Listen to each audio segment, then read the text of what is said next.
Kama nilivyowaambia hapo awali, nyumba ndo hii, nadhani mazingira mmeyaona. Na upande huu kuna mpangaji.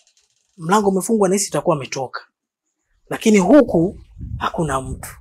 Kwa hiyo tuangalie upande huu. Kama mtakuwa mmeridhia basi mtalipia pesa. Na uwaga hatupangishi tu tunaangalia na watu wenyewe wa kuwapangisha. Naona kabisa upande huu umepata wapangaji. Kwa hiyo naomba tuingie huko tupangalie. Kwa hiyo dalali, upande huu umesema una vyumba viwili na choo ndani. Ndio. Na upande huu ndio hivyo hivyo una vyumba viwili na choo ndani. Ya, huku vyumba viwili na choo, huku pia vyumba viwili na choo. Shoga yangu hapa pazuri. Tena para tufaa. Sio kama kula tupokuwa tunakaa. Wapangaji ko maneno kibao. Bibi wetu amie. Haya twende tukaangalie. Habari zenu? Safi tu kwema. Salama tu. Bila shaka wewe ni mpangaji wa upande huu, si ndivyo? Aswa. Sawa.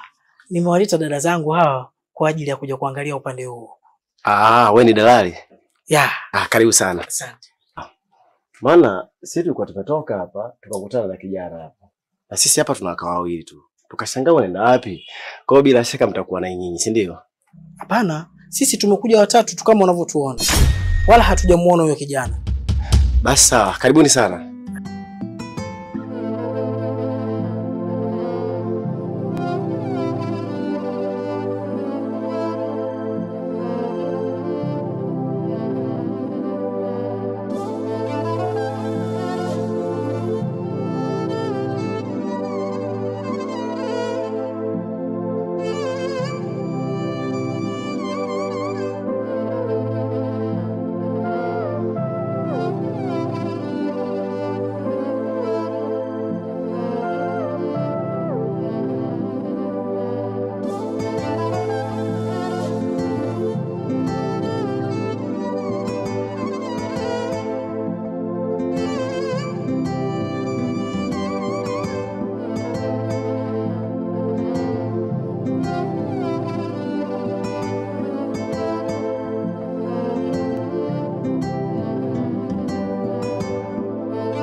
Jamani, kwa kweli nyumba nzuri. Bora tu tulipie tuamie. Odo!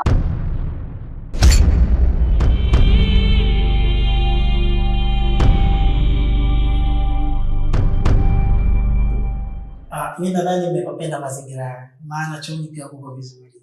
Kilichobaki tu fanye malipo, maana chelewa mnaweza mkakuta mwana sio wenu.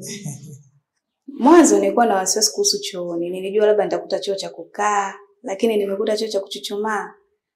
Halina shida, nimepapenda sana pia. Maina, mbona unashangaa? Na ni pazuri. Tulipie tu. Ni pazuri sana. Mimi naona kama alivyosema Maina, kilichobaki ni malipo tu. Sawa.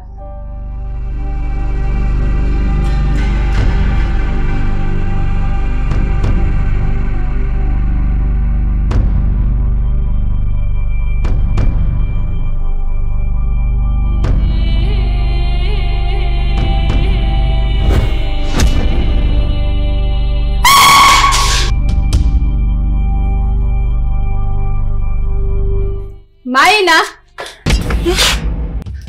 Vipi, mbona unakimbia? Utadondoka? Nijua mnaniacha. Haya, twende. Nyumba na vituko visa vingi, kukicha mauza mengi. Nyumba na washinda wengi, na mmiliki